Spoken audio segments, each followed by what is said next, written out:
So, welcome po sa ating bagong series for the next 3 months, The Glory of God. And itong theme na ito ay among many na pinagpilian natin at na-finalize lang yan a week ago talaga. Kung tutuusin din, ang daming pinagpipilian at lahat-lahat.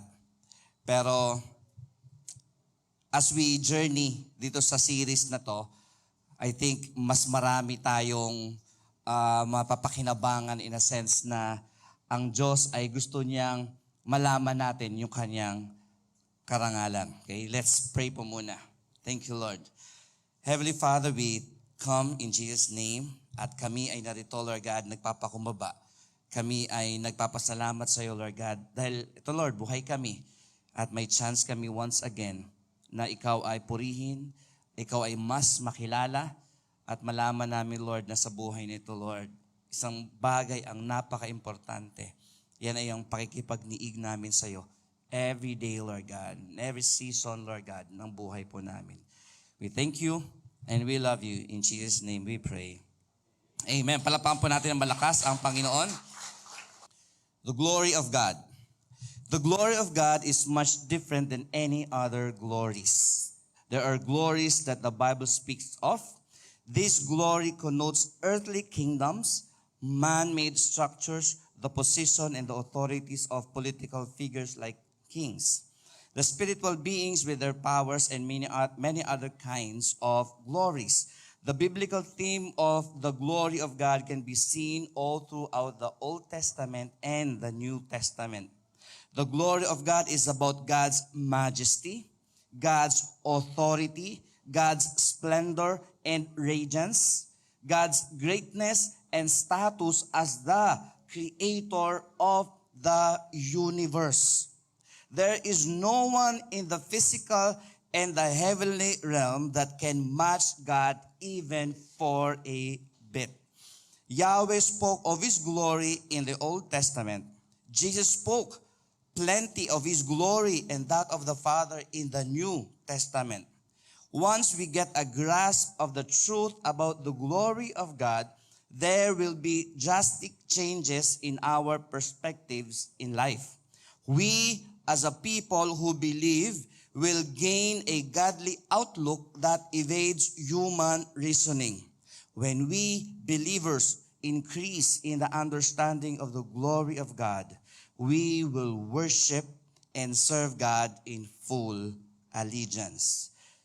Believers who get a grasp of God's glory will never fail to bring others along the same route of devotion to God. We will be caught even more by the majesty of God. More than that, the followers of Jesus will gain a higher level of enthusiasm and excitement when the glory of God is discovered. Reverence for God comes naturally when we understand that the glory of God is about. Surely, the glory of God is a biblical theme that is worth journeying into. Praise the Lord. Brethren, let me share sa inyo and in the next 3 months together with our pastors kung papaano malalaman yung glory na ito. Okay? Let's read a verse in John chapter 17. Isang verse lang pong babasahin natin. John 17:24, it says there, Father, I desire that they also whom you have given me may be with me where I am, to see my glory. Sabihin niyo nga, to see my glory. Okay, lakasan niyo po. To see my glory. That you have given me because you loved me before the foundation of the world. May Tagalog? May Tagalog ba? Wala. Walang Tagalog, no? Wala pala. Sorry. Okay. Pero you can read that in John 17. Mamaya. Main idea, mga kapatid. The glory of God is much different than any other glory. Okay? Ang kaluwalhatian ng Diyos ay ibang-iba kaysa iba pang kaluwalhatian. So mamaya, i-share ko sa inyo yung iba't ibang mga kaluwalhatian. Okay? Kumbaga, yung topic kasi na glory of God, hindi siya ganun kasikat na topic eh. Parang glory of God. Pero narinig natin yung words na, okay, all for the glory of God. Oh, this is for God's glory. Anong purpose mo sa buhay? To glorify the Lord. Pero pag magiging meticuloso talaga tayo, gets ba talaga natin yung ibig sabihin ng for the glory of God? Anong purpose mo sa buhay? To glorify the Lord. Pero ang lawak nun.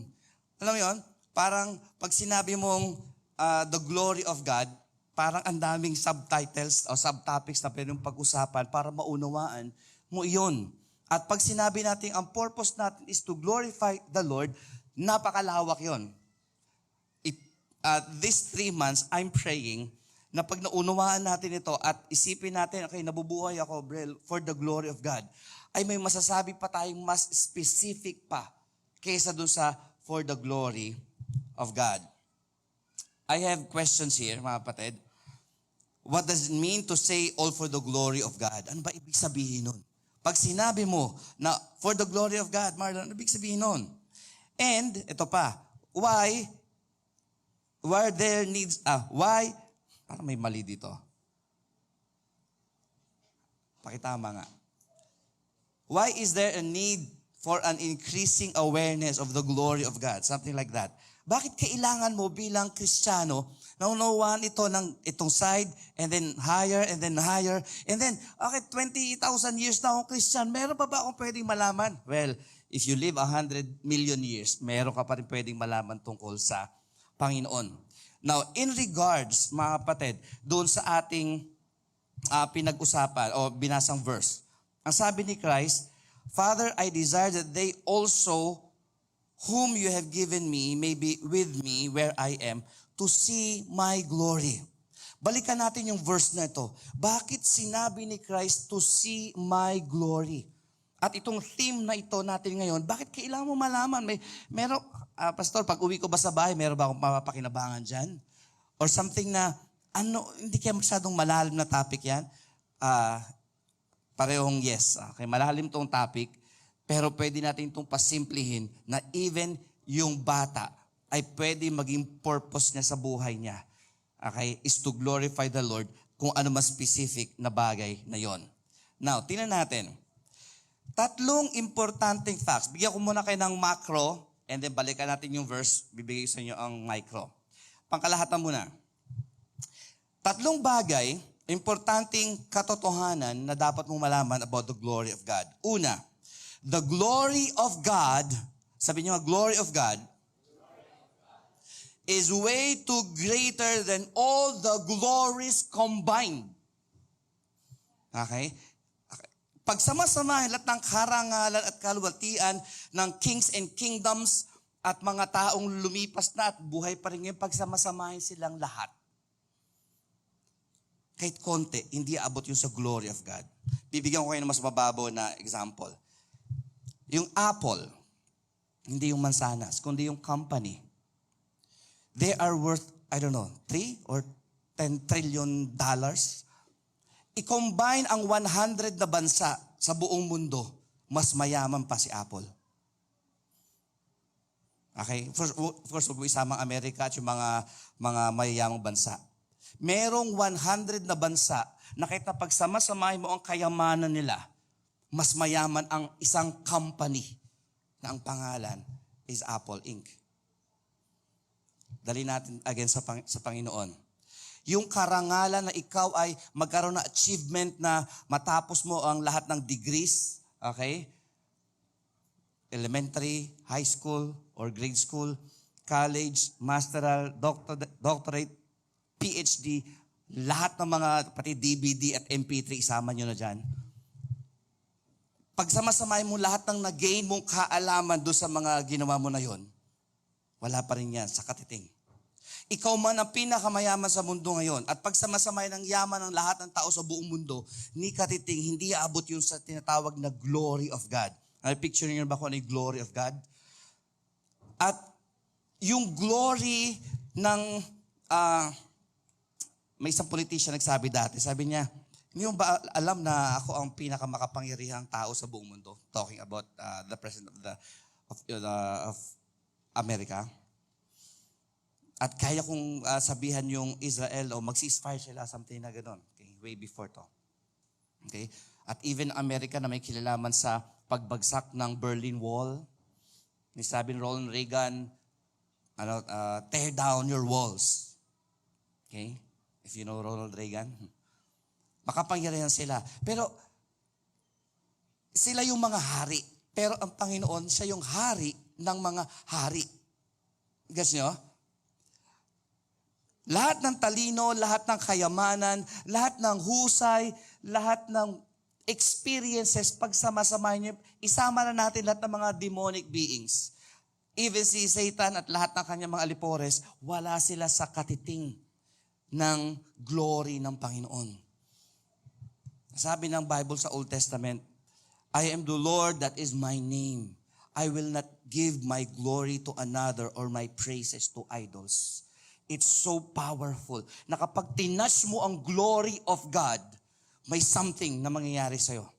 May mga sikat na mga Hollywood actors, mga singers na binlaspheme ang Panginoon ng harapan, namatay insigida. May mga atheists na nagpunit ng Bible at kung ano-ano pa ang nangyari sa kanila. Even historically, si Hitler, sabi niya, mawawala na ang Bible in so many years. Nawala si Hitler at nawala silang lahat. Ang Bible, nandito pa rin. As you can see, mga kapatid, palapakan natin ang Panginoon. As you can see, mga kapatid, even tayo as a church at ang mga churches sa buong mundo, we cannot say na, okay, let's build our church. Hindi natin church ito, kay Lord ito. Kailangan i-double check natin yung mga sarili natin. Ikaw ba ay nag-aaral for your glory? Ikaw ba ay nagtatrabaho for your glory? After mo makamit ang lahat ng mga gusto mo sa buhay na talagang whatever kayamanan man or achievements man, do you think ikaw na ang pinakamasayang tao? You are nothing, I am nothing unless na ang buhay mo ay nakafocus sa glory of God. God wants His glory to manifest here on earth. Amen? Nung sinabi ni Christ na the kingdom of God is here, yun yung glory of God. Bilisan ko. It is the believer's privilege to see or behold the glory of God both presently, and sorry for the word na medyo heavy, and eschatologically. Yun pala yung kulang siyang. Okay? I mean, itong mga bagay na to and much more pag-uusapan natin sa buwan na to and the next 2 months. Now, major question about John 17:24. Why the prayer of Jesus involved believers beholding His, again, sorry for the word, wala akong makitang word na pwedeng babagay dyan.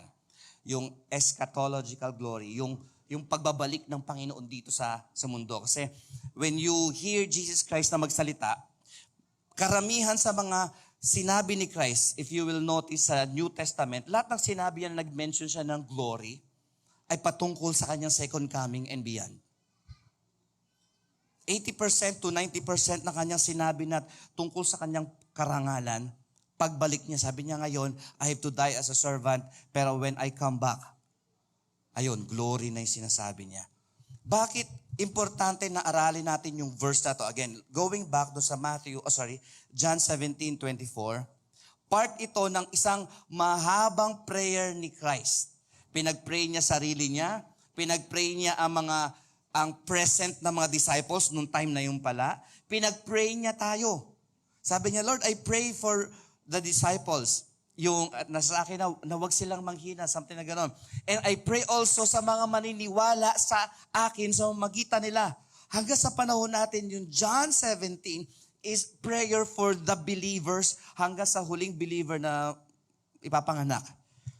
At ang prayer ni Christ para sa ating lahat ay ito, to see my glory.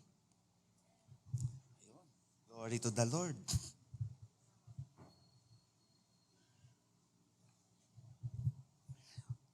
Kumbaga, isummarize mo ang buong John 17, It's about the glory of the Father and of the Son and of the Holy Spirit. Ayan, may Tagalog na.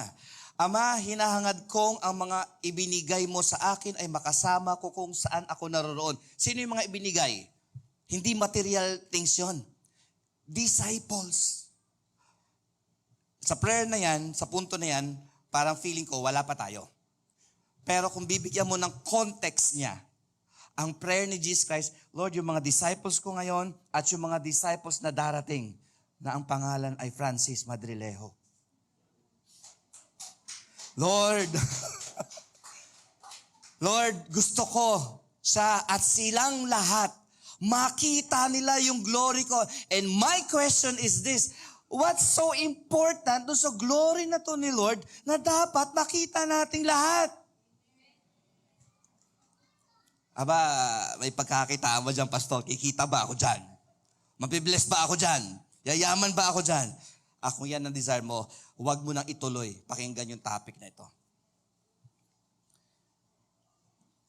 Anong meron dun sa glory na yun?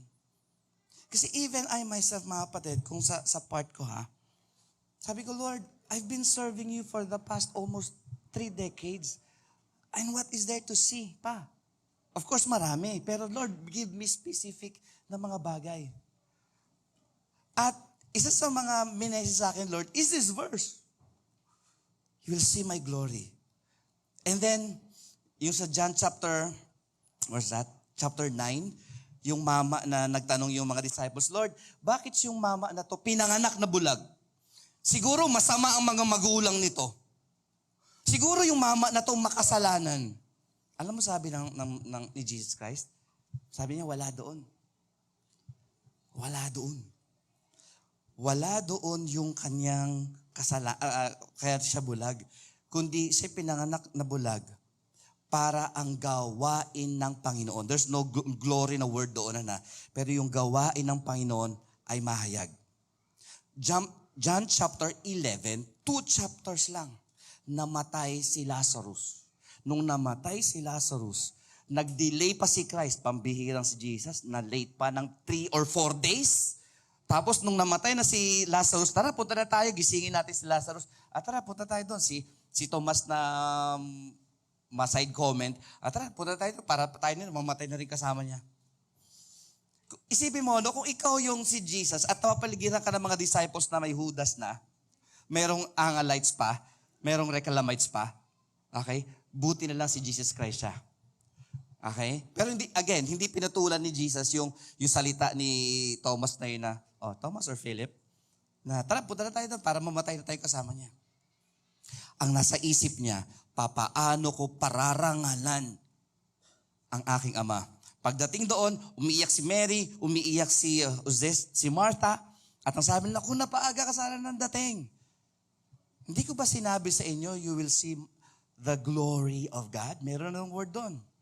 And then the next, di ba sinabi sa inyo, 2 beses inulit doon, ba't kayo umiiyak, Martha and Mary? Di ko ba sinabi sa inyo na makikita nyo ang glory ng Panginoon?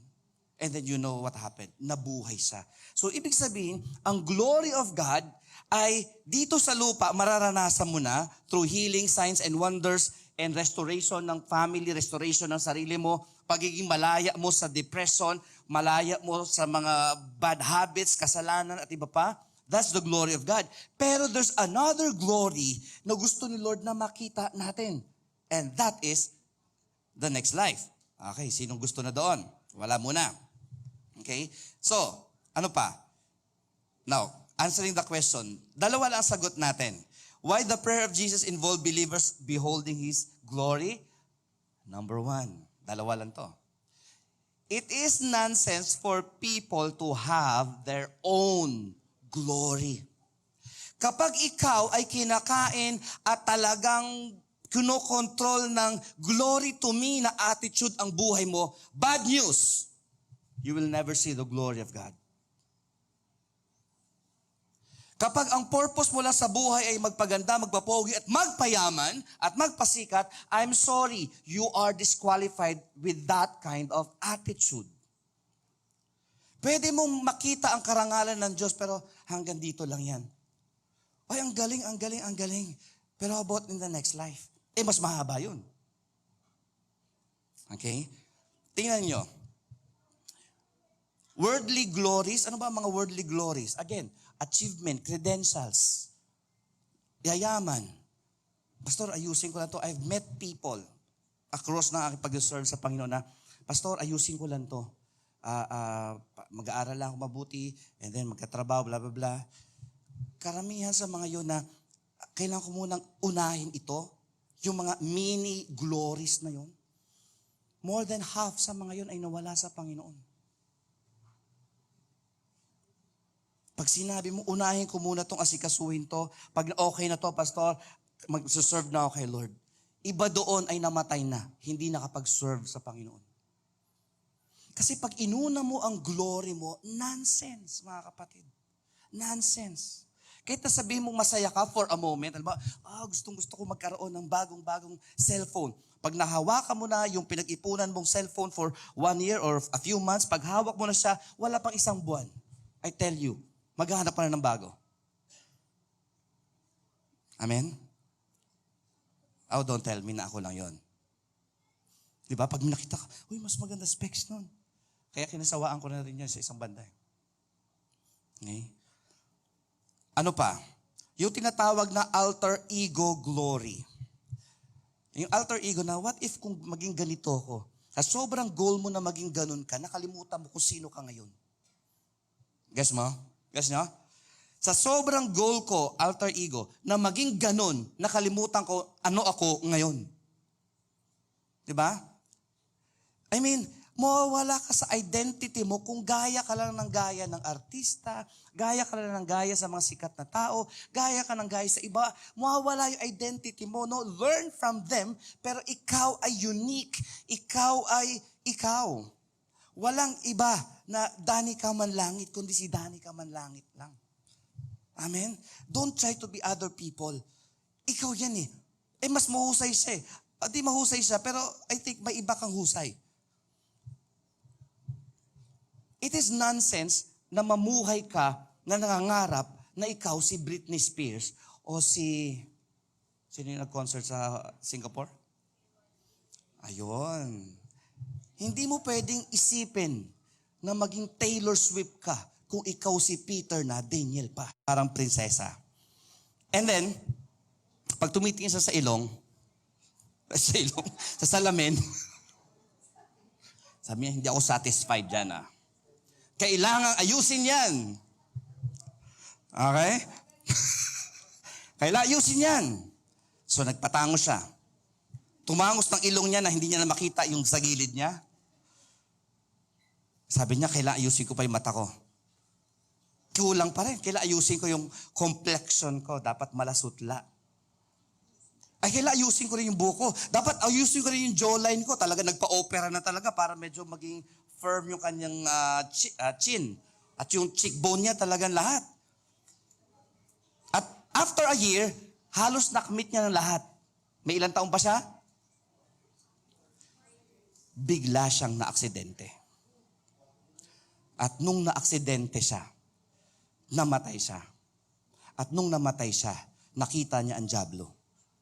At ang sabi niya sa dyablo, 5 years sabi mo ah.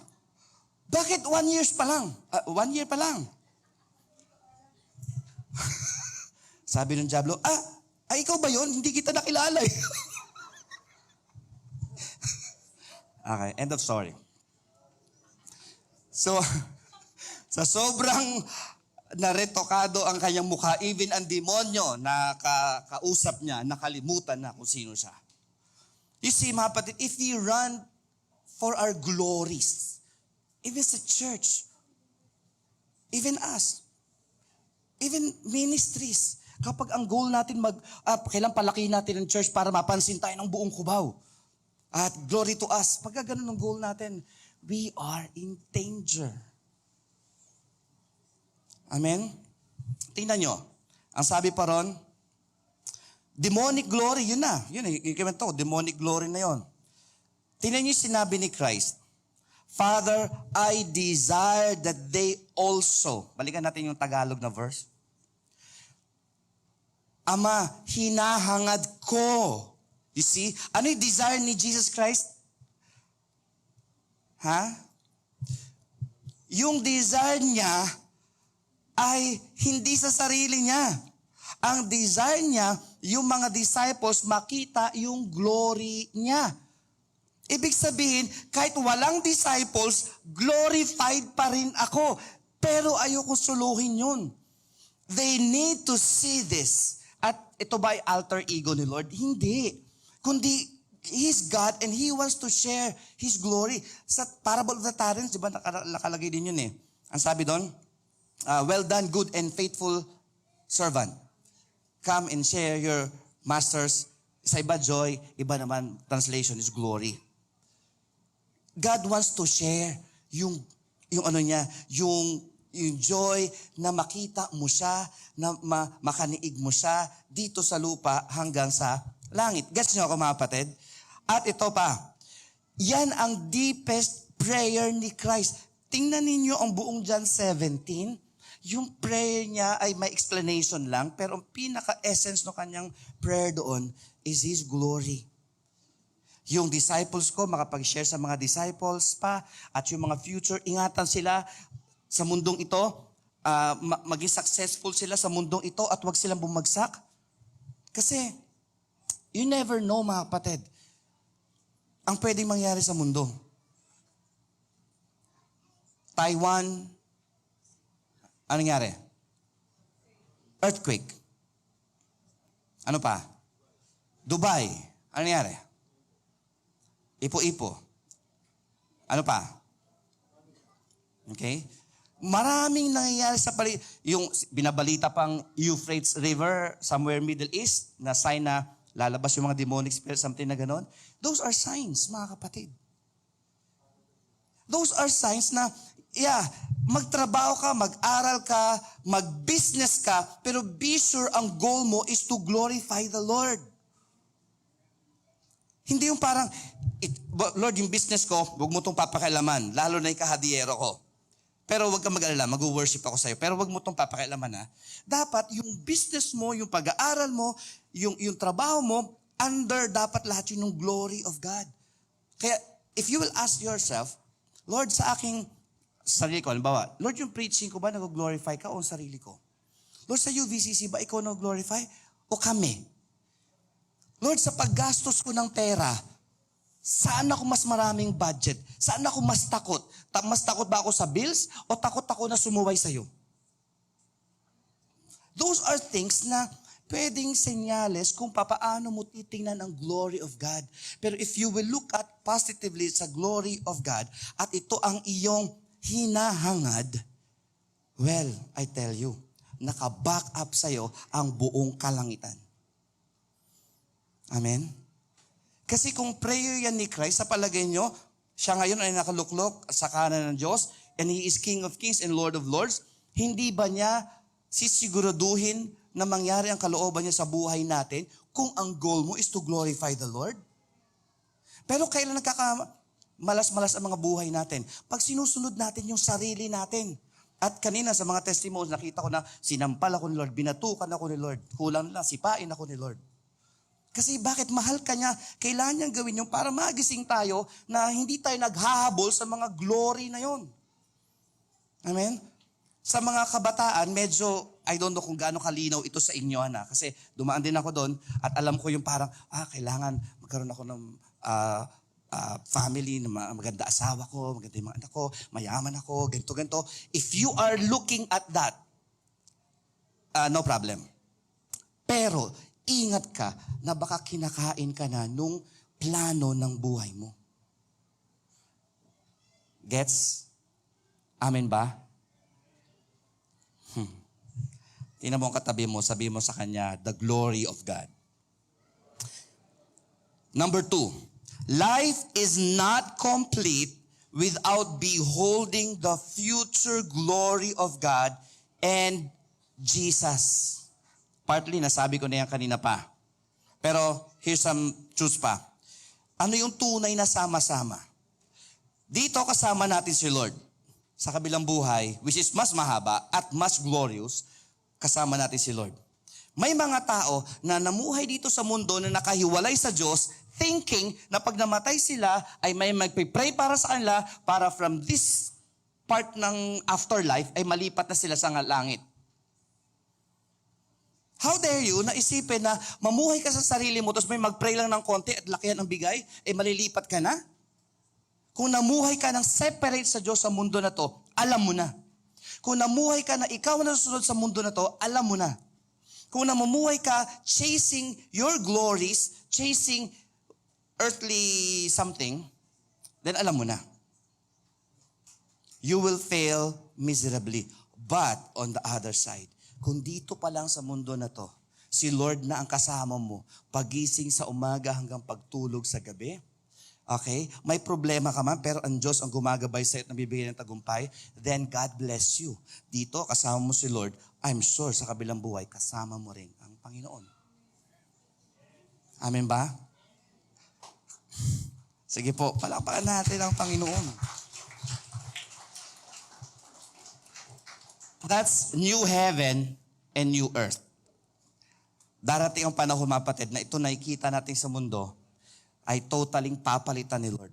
Ang sabi sa Bible, maraming tao nagsasabi pala sa panahon natin na, Lord, ang dami kong problema, kunin mo na ako, dali mo na ako sa langit. Ang sabi ng Panginoon sa the Lord's Prayer, your kingdom come, your will be done. Pababa. Ang ibang tao gustong tumaas. Tapos, in Revelation, sabi pa doon, I saw new heaven and the new earth coming down. At ang New Jerusalem, which is the capital of the new heaven and the new earth, or the Eden of Revelation, bumababa. So kung gusto mo tumaas, ang gusto ng Lord, bumaba. Baka magkasalisihan tayo with the Lord. Kaya yung prayer natin, Lord, your kingdom come, your will be done here on earth, ay parang pagsasabi na, Lord, yung glory mo makilala ng mga taong narito. Na hindi kami maging worldly, hindi kami masyadong intense sa aming emosyon na nawawala na ang pagiging Kristiyano at naglalaglagan ng mga fruit of the Holy Spirit, na nagiging religyoso lang kami. Lord, we want to see your glory sa puso namin, sa puso ng family namin, sa puso ng church, and then sa puso ng komunidad, and later on in the countries. At ang sabi ng Bible, the earth is filled with the knowledge of God as the waters covers the sea. It's a prophecy, mga kapatid. Itong ginagawa natin na to, ay preparation and practices. Okay, tanong ko sa inyo. Sa inyong calendar, ano ang first day? Sino nagsabing Monday? Pakitaas ng kamay. Pastor, inaantay namin yung tamang sagot. Okay? Okay. Sino nagsabing Sunday ang kanyang first day of the week? Okay. Nisip ko yung ibang nagtaas ay nag-aantay ng tamang sagot. Okay?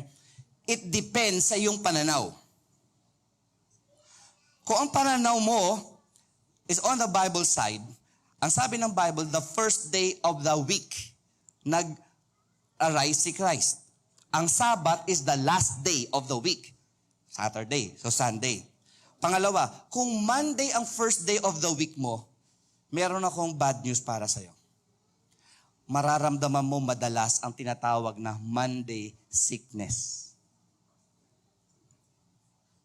Kasi bakit? First siya. Trabaho. Okay? Pero if you consider yourself na Sunday is the first day of the week, like me, itong Sunday na to is my preparation para bukas na Monday, susunod na Tuesday, susunod na Wednesday, hanggang Saturday. And pagdating ng Sunday, refill uli ako sa Panginoon for my Monday, for my Tuesday, for my Wednesday, and so on and so forth. You see? That's the way how I see yung buhay on a weekly basis. Ako ay kailangan na sa church kasi it's the first day of the week. I-recharge ko ang sarili ko. Hindi ko papagurin ang sarili ko sa mga non-essentials for the sake lang na magawa ko yung dapat kong gawin, kundi para prepared ako on a Monday and a Tuesday and a Wednesday and the rest of the week. Amen ba? I want to glorify the Lord. At kapag yun ang pananaw mo, you are breaking enemy grounds. First day of the week, nakakatamad. Monday, ako nga, trabaho na naman. Ay, Sunday, bukas, first day of the week. Maling pananaw. Di ba? Bakit tinatamad? Alam ko yan. Alam natin lahat yan. Pero if you change your perspective, hindi pa ako perfect dito, pero malaki ang pakinabang sa akin. Lord, it's the first day of the week. It's Sunday. I will give my best para Monday may energy ako. Try it, mga kapatid. You try it. So again, ang sagot ni Jesus Christ, bakit siya nag-pray in John 17:24? Kasi nga, nonsense ang glory ng mga tao. Pangalawa, hindi kumpleto ang buhay mo hanggat hindi mo nakikita talagang literal, face-to-face, eye-to-eye ang glory ng Panginoon. In conclusion, mga kapatid, after this, we'll have our communion, mga kapatid. So we will extend a few minutes. Conclusion. Make beholding the glory of God your greatest desire. Meron pa tayong 3 months para pag-usapan ito. Pero ito dapat ang pinakadakilang hangarin ng buhay mo. Amen ba? Amen ba, Humor? To glorify the Lord. Pangalawa na yung to glorify Liza. Amen. Pangalawa yon. Pero ang unang-una ay to glorify the Lord. At kung ang goal ng buhay mo is to glorify the Lord, tuturuan ka ng Lord on how to glorify Him. Tuloy tayo. This thought of beholding the glory of Jesus makes eternity meaningful and exciting. Never miss it. Life is meaningless even if a person has all the glories here on earth and sees... Okay, nawala. Nasaan ako? Sees all the miracles but misses beholding the glory of Jesus. Ba't umikse? Na double? Malaki ang font. Okay. Ito yung inaantay nyo. Tagalog. Gawin mong pinakadakilang hangarin ang pagmamasid sa kaluwalhatian ng Diyos. Ang kaisipang ito ng pagmamasid sa kaluwalhatian ni Jesus ay ginagawang makabuluhan at kapanapanabik ang alin? Ang kawalang hanggan, eternity. Huwag kailanman palampasin ito. We have 3 months to discuss about the glory of God. And I don't know about you, pero ngayon pa lang, I'm so excited na, Lord, I want to see your glory here on earth and later on sa heaven. Okay? And I want to see people's life change at talagang mga tao na talagang pinagpapahala ng Panginoon, not just financially, kundi yung business nila at ang family nila ay laging unified with a vision. Okay? And one last thing, bago ko makalimutan. Did you know the devil is against unity? Lahat ng unity, babasagin ng diablo. Si Lord is pro sa unity. That's why gusto niya ang church ay unified. Gusto niya na mag-asawa, a family ay unified. Gusto niya na ang business ay unified. Pero ang goal ng diablo, dapat disunified. Dapat disunified yung mga yan para magawa ko ang kalooban ko. Pero si Lord, kapag may unity in the church, in the family, na mas nangyayari yung glory of God. Palakpakan po natin ang Panginoon.